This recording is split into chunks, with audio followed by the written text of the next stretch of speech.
Welcome to an all-new episode of Let's Talk. Today we have special guests Alicia Wright and Allison Hasty joining us to talk about STEM and music in our schools. We also have Dr. Fall along for the ride. With all that being said, let's head on over to Ms. Wright with STEM in our schools.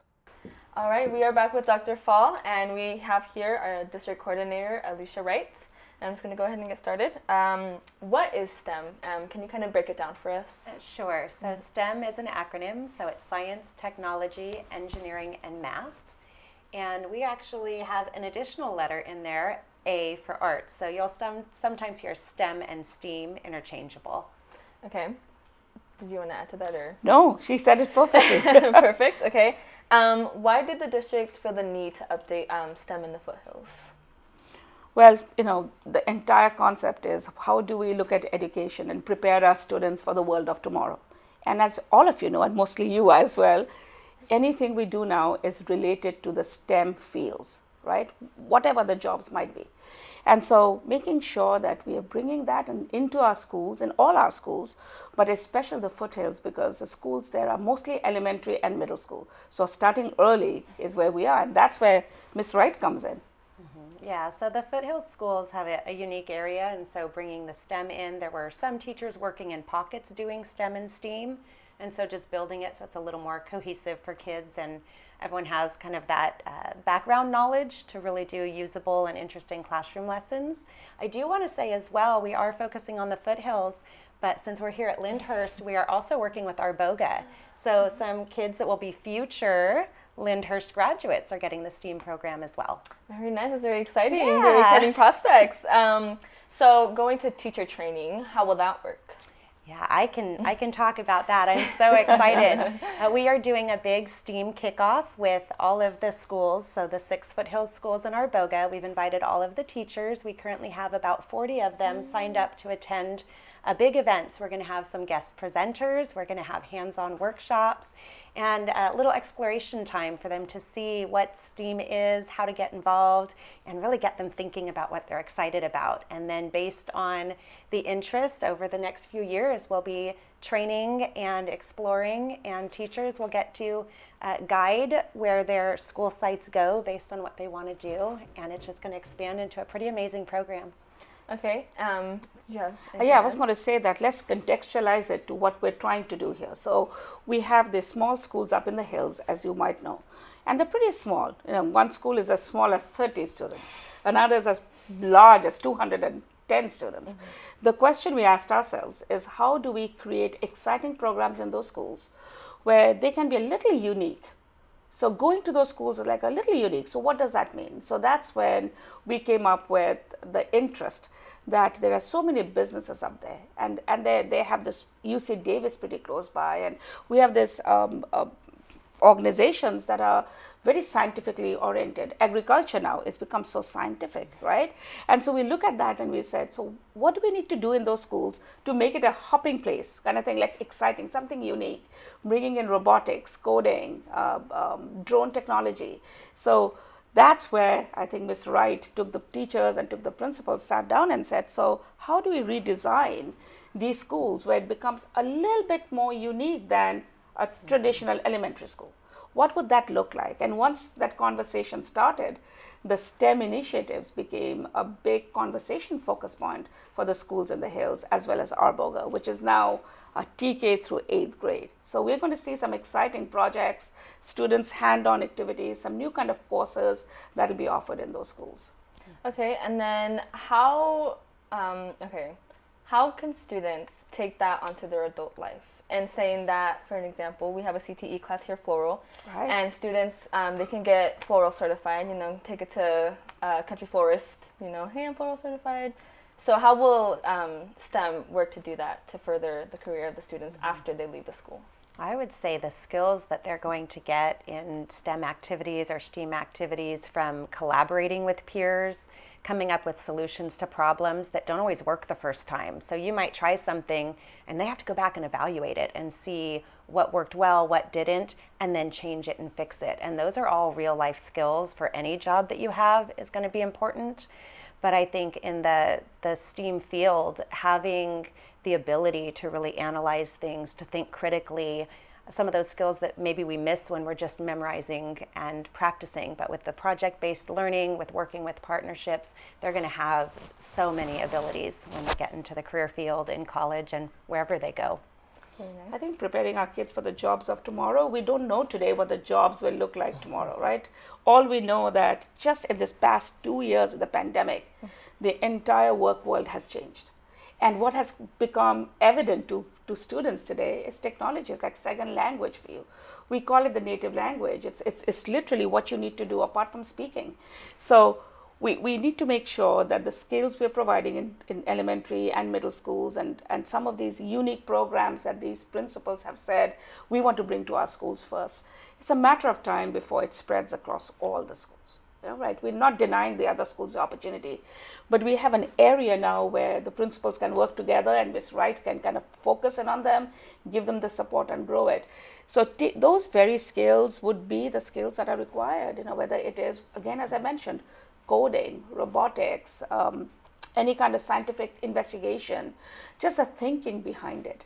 And then I'm excited to see the work that you're going to do, Ms. Wright, with our teachers, with project-based learning that she mentioned, which means the assessments now in the classroom are no longer paper pencil tests.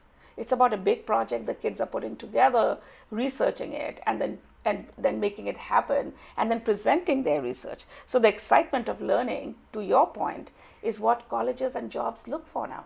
Is we don't want paper pencil answers. We want people to be critical thinkers, to be creative problem solvers. And so I think bringing this initiative and working with 40 teachers and then using the expertise of those teachers to build other teachers is how we're going to make a change and bring STEM into our district. Alrighty, well, thank you so much for your time. It was very great diving deeper into the STEM program in our schools, and we'll see you guys next time. Thank you. Thank you. Thank you once again, Ms. Wright. It was a pleasure having you informing us on how STEM critically impacts the dynamics of schools. Now we focus our attention to the MJUSD Board of Trustees member, Ms. Allison Hasty, for all things music related in honor of Music in Our Schools Month. Let's take a look at how that went. We are here with Superintendent Dr. Falasrani and Board Trustee member Ms. Allison Hasty. And with that, let's just go ahead and get started. First and foremost, can you share a bit of your background with us? I have taught in Marysville for 34 years, and now I am officially retired, but I'm doing things differently, so I'm enjoying being on the board and getting to work with people of all ages. And how's working on the board going for you? Oh, it's very challenging. It's very interesting. I hope you're up for those challenges, right? Obviously. And then, what is your vision for music in the district? That every child will have the opportunity to learn an instrument, be able to sing as an individual and in groups, so that they can become the best person they can be and have the tools they need to play music all their lives, not just as children in a group, but all their lives wherever they are. And Dr. Falasrani, what would the vision be for you for music in the district? I think the role of music, role of arts in today's education is so important, because as we know that when I'm smiling just thinking about it, because when you have a child who needs to go to a quiet place or to a place that is away from study, do your math, do your English, where do you want to go as a student? You want to get creative, pick up that music instrument or pick up that paintbrush. So for me, it's more about arts across the district, and I'm completely excited at Ms. Hasty's vision of music across our schools. Very nice. And then, how do you think the district is doing in terms of its music education, and where do you think the district can improve? Shall I take that? Absolutely. I think we're doing a pretty good job. We have made the effort that music will be in every school. And it is, except there are 2 openings right now. We've been trying to fill music teachers like every other position that we're seeing now is hard to fill, but this year we'll fill those positions. So every school students will have access to music. Now, the question that you probably are asking is are we doing the best we can with the programs we have? We've got a way to go, to be honest. I think we've got a way to go. We've started bringing together plans to improve it district-wide, and I think we have some work to do, but we have some great celebrations too. And tonight at the board meeting, you'll see the celebration of music in our schools. And so, yeah, it's always a work in progress, I think. Okay, and Ms. Hasty, how do you feel about the music education efforts in the district? We have come a long way. We have an amazing team of music teachers now, and a growing set of parents who love letting their children be part of that. We need to work on building our strings program, so we have a full orchestra program as well, and that's what I'm hoping for soon. Very nice, very nice. And then, so I understand you recently wrote an article in the Gold Gazette about music education. Can you kind of take us into a summary of what the article was about, what you wrote about? Because I have seen in individuals how powerful music can be in their training, in their recovery, in their social skills, in the community, we have to have this in Marysville. Mm-hmm. And that's basically, okay. What does the prospect of music education mean to you? It's obvious you are very passionate about it. What fuels that? It's what I've lived. It's what I've seen. It's what I know can make a humongous difference for our community. Mm-hmm. And I would be beyond remiss to say, oh, well, it's not important enough for, or this child is not important enough. Every child needs to have the chance to be able to sing and play. Dr. Falaswani, do you want to? Well, I don't think Ms. Hasty has mentioned, she's a phenomenal musician herself. And she is part of the Yuba College music department. And you yourself are a violin player, am I correct? I am. And a singer. Yes. So we're talking to an artist in all ways, right? I've never sung myself. I couldn't hold a tune, but I think it's truly what you've said. I agree with every bit of that. That bringing in music in our schools and making sure that our children are experiencing the opportunities, and that's all we can promise to do, is make sure every child gets access to music if that's what they want, if that's the choice they have, right? Because some kids are athletics, some kids are artists, some kids are in drama. And so we want to make sure, that's why I go back a little bit more into the arts.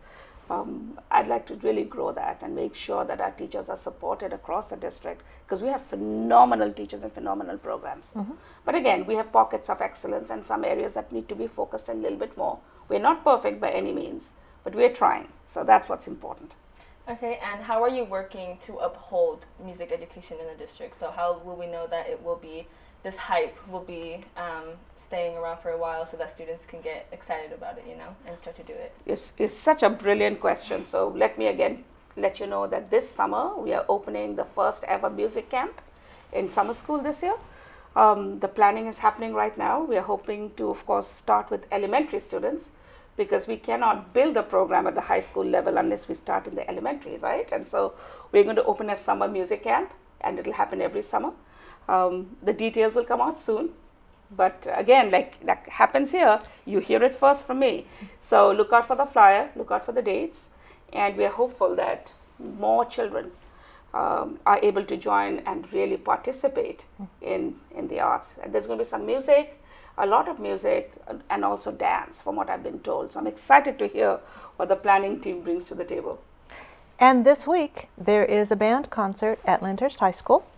Shameless plug. At 7 o'clock. It is MCAA, Marysville High School, Lyndhurst, Live Oak High School, and Yuba College Symphonic Band. And we will be playing as individual groups and then all together. So that we will be working together this week, and then next week on the 16th is the Marysville School District Band Concert. So you'll get to hear the middle schools as well as the high schools from Marysville District. Very nice. I'm going to be excited to see all these concerts popping up now that music education is really getting it going in this district. That's all I have for you today. It's been a pleasure talking to you guys. I really thank you, and until next time. Thank you. Thank you.